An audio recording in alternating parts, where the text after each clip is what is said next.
రోజుల కోర్సు పూర్తి చేస్తే చాలు 100% ప్లేస్మెంట్ సపోర్ట్ తో సాఫ్ట్వేర్ జాబ్ మీ సొంత. వెంటనే కోడ్ జ్ఞాన్ డెస్టినేషన్ ని సంప్రదించండి. నమస్కారం డాక్టర్ శ్రీ ఆచార్య అనంతకృష్ణ స్వామి. నమస్కారం. సో వీడియో స్టార్ట్ చేసే ముందు క్లాసెస్ ఎక్కడెక్కడ ఉన్నాయనేది నేను ఒకసారి చెప్పేస్తాను. Thank you. అనంతకృష్ణ స్వామి గారు కండక్ట్ చేయబోయేటువంటి క్లాసెస్ 19th January 2025 హైదరాబాద్లో ఉంటుంది, 26th January 2025 విశాఖపట్నంలో ఉంటుంది, 2nd February 2025 తిరుపతిలో ఉంటుంది, 9th February 2025 రాజమండ్రిలో ఉంటుంది, 16th February 2025 బెంగళూరులో ఉంటుంది, అండ్ 2nd March 2025 విజయవాడలో ఉంటుంది, 9th March 2025 అనంతపూర్లో ఉంటుంది. సో ఎన్రోల్ చేసుకోవాలి అనుకునేటువంటి వాళ్ళు వెంటనే స్క్రీన్ మీద కనిపిస్తున్న నెంబర్కి సంప్రదించండి.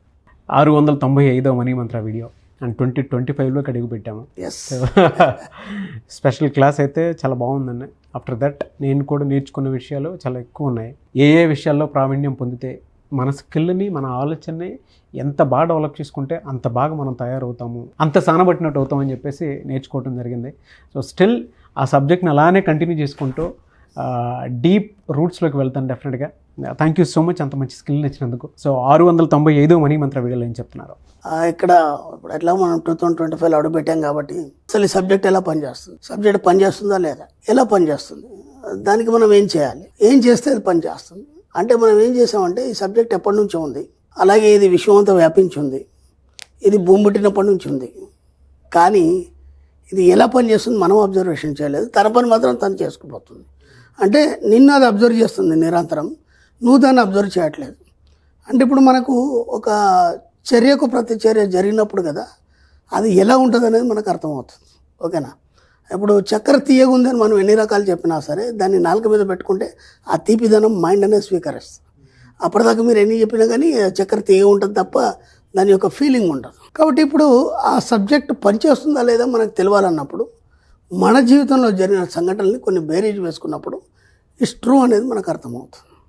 నా జీవితంలో జరిగిన ఒక సంఘటన చెప్తాను నేను. అంటే ఎలా పనిచేస్తుంది సబ్జెక్టు, అది ఎంత పర్ఫెక్ట్గా వర్కౌట్ అవుతుంది అనేది.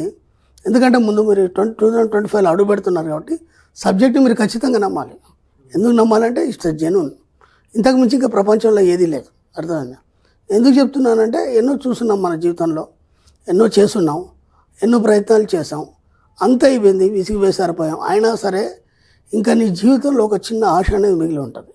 ఆ ఆశ నిన్ను మళ్ళీ ఒక ఉత్తేజితం చేసి నువ్వు ఒక ఉన్నత స్థాయికి ఎదగాలనేది మాత్రం ఎలా దారి చూపుతుంది, దానికి సబ్జెక్ట్ ఎలా పనిచేస్తుంది నేను చెప్తాను. నేను ఎంప్లాయీగా చేసినప్పుడు నేనున్న నుంచి నా ఊరికి రావడానికి ట్రైన్ బుక్ చేసుకోవాలి. ఆ విచిత్రం ఏం జరిగిందంటే అసలు ఆ రిజర్వేషన్ అవన్నీ ఏమీ లేవు, తత్కాల్లో బుక్ చేయాలి. ఓకేనా? తత్కాల్లో బుక్ చేయాలి. అసలు ఎంత హెవీ రష్, సంక్రాంతి పండుగ మూమెంట్. నేను అప్పుడు ఆంధ్రాలో పనిచేస్తాను, మా ఊరు రావాలి, ఫుల్ అయిపోయినాయి అన్ని. తత్కాల ఒక 1.5 hour టైం. నేను ఎప్పుడు ఒక దగ్గర బుక్ చేసేది, అతను చెప్పున్నాను నాకు టికెట్ బుక్ చేయమని చెప్పేసి ఏసీ దాంట్లో బుక్ చేయమన్నాను. ఆయన ఎంత ట్రై చేసినా కాలేదు అది. ఓకేనా? ఇప్పుడు మనం ఏం చేయాలంటే మనకేమైతే కావాలో దానికంటే ముందు నువ్వు రెడీ అయిపోవాలి. రెడీ అయిపోయినప్పుడు ఏం చేస్తా అంటే విశ్వం నమ్ముతుందో నువ్వు సిద్ధంగా ఉన్నావు కదా, నీకు నేను సిద్ధం చేయాలి. ఇప్పుడు ఒక విషయం గమనించండి, ఒక ఊరు వెళ్తానని మీరు ఫిక్స్ అయిపోయి అలా ఉంటే నడవదు. ఊరు వెళ్ళడానికి మీకు ఏమేం కావాలో బట్టలు సర్దుకోవాలి. అర్థమైందా? ఏమేం కావాలో సరంజామా అన్నీ సర్దుకోవాలి. అప్పుడు అది నమ్ముతుంది, ఓహో నువ్వు సిద్ధమైనావు కాబట్టి నేను నీకోసం ఏమైనా చేయాలి. అతను చెప్పేశాడు, సార్ టికెట్ దొరకడం చాలా కష్టంగా ఉంది, ఎందుకంటే పండగ సీజన్ కాబట్టి ఫుల్ హెవీ రష్, బస్సులు కూడా ఫుల్ ఉన్నాయి, ఏం చేయాలని అర్థం కాని స్థితి, కాబట్టి నేనేం చేయలేను సార్ అన్నాడు. నా కాన్ఫిడెన్స్, నా సబ్జెక్ట్ తెలుసు కాబట్టి నేనేమనుకున్నాను, అతడి చేసేదే ఉంది, విశ్వం చేస్తుంది కదా, నా పని నేను చేసుకోవాలి కదా.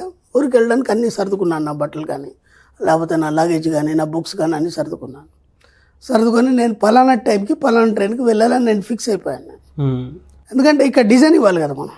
అవును, ఇక్కడ డిజైన్ ఇవ్వాలి. ఆ డిజైన్ అయితే ఇచ్చేసిన తర్వాత సడన్గా అబ్బాయి ఫోన్ చేశాడు, సార్ 1 గంట మాత్రమే టైం ఉంది తత్కాలకి, మీరు వచ్చేయండి, ఆయన ఆ సెంటర్ ఉంది కదా అక్కడికి వెళ్ళమంటే వెళ్ళాను. నేను వెళ్తే మీరు నమ్మండి ఒక 50-100 మంది ఉన్నారు అక్కడ. నేను ఇక్కడ రోడ్డు మీద ఉన్నాను, 50-100 మంది ఉన్నారు, రోడ్డు మీద ఉన్నాను.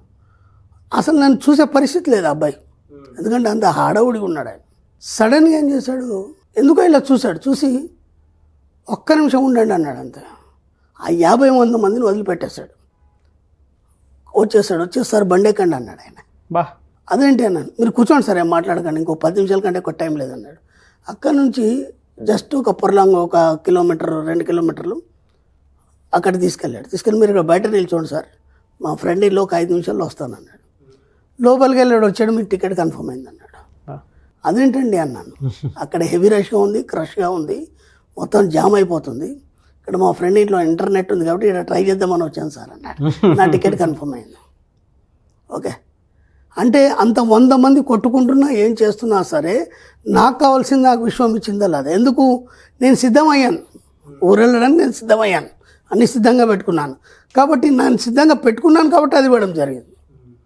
ఇప్పుడు ఇంకా గొప్ప మెరకలు చెప్తాను నేను మీకు. అది ఉదయం మా ఊరు రీచ్ అయ్యి 7 గంటలకి రీచ్ అవుతుంది మా ఊరికి.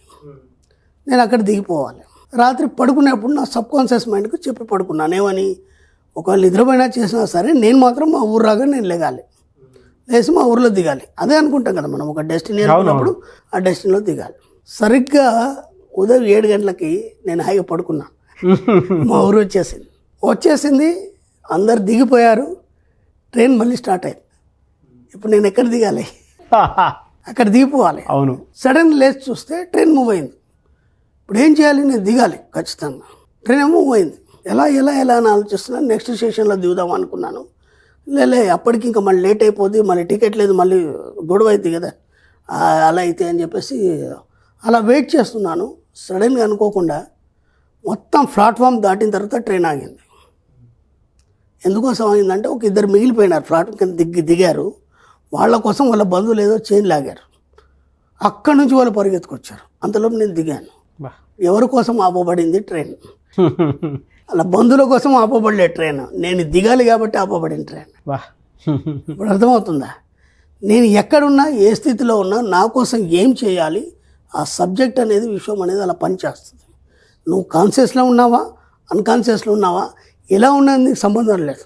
నేను ఎందుకు చెప్తున్నానంటే, మనం ఒక్కోసారి కాన్షియస్లో ఉండి అన్కాన్షియస్ స్థితిలోకి వెళ్ళిపోతాం మనం, కానీ అది మాత్రం పర్ఫెక్ట్గా పనిచేస్తుంది. ఇప్పుడు మీ అమ్మ ఎలా చేస్తుంది అంటే, నువ్వు తింటావా సంబంధం లేదు, నీకోసం మాత్రం వండి పెడుతుంది. అవును. వచ్చిన తర్వాత తినమని రిక్వెస్ట్ చేస్తుంది, తినకపోతే పడుకోమంటుంది. నువ్వు పడుకున్నా సరే వీడు తినలేదని నిరంతరం ఆలోచిస్తూనే ఉంటుందా. మళ్ళీ రాత్రి తినలేదని ఉదయం లేవగానే ఫ్రెష్గా నీకేదో తొందరగా చేసి పెడుతుంది ఆమె. అంటే నువ్వు తినకపోయినా తన పని మాత్రం, తన బాధ్యత మాత్రం తను చేస్తుంది. కాబట్టి విశ్వం తల్లి లాంటిది. 24 గంటలు నిన్ను కాచుకొని నీ గురించి ఆలోచిస్తూ నీకేమేం కావాలో అన్నీ సర్దుతుంది. కాకపోతే ఇది ఎప్పటిదాకా నీకు తెలీదు, నువ్వు దాన్ని గమనించేంతవరకు తెలియదు. ఇప్పుడు ఆ చర్య అనేది ఎలా జరిగింది, ప్రతి చర్య ఎలా జరిగింది, ఆ చర్య అనేది నేను చేసుకొని సిద్ధంగా ఉండడం వల్ల ఆ ప్రతి చర్యను నేను చూడగలిగాను, విశ్వం ఏం చేసింది అనేది. ఒకవేళ ఈ చర్య నేను చేయలేదనుకో, నేను అన్నీ రెడీ పెట్టుకోలేదు, ఆ పోతే వేలే వాడు చేస్తాడులే, రిజర్వేషన్ ఏదో అయిపోతుందిలే అనుకున్నావు అనుకోండి, అప్పుడు వర్కౌట్ కాదు. తను పని చేస్తుంది, నువ్వు దానికి సిద్ధంగా లేవు కదా, కాబట్టి ఇది ఫెయిల్ అయిపోతుంది. నీ తరపు నుంచి చర్య ఫెయిల్ అయిపోతుంది. ప్రతి చర్య అలాగే ఉంటుంది. కాబట్టి నీ చర్యను బట్టి ప్రతి చర్య విషయంలో నిరంతరం జరుగుతుంటుంది. It's working. ఓకే, ఖచ్చితంగా పని చేస్తుంది, పని చేయకపోవడం అంటూ లేదా. Really fantastic and thank you so much doctor Shri Acharya Ananthakrishna Swami. Thank you అండి.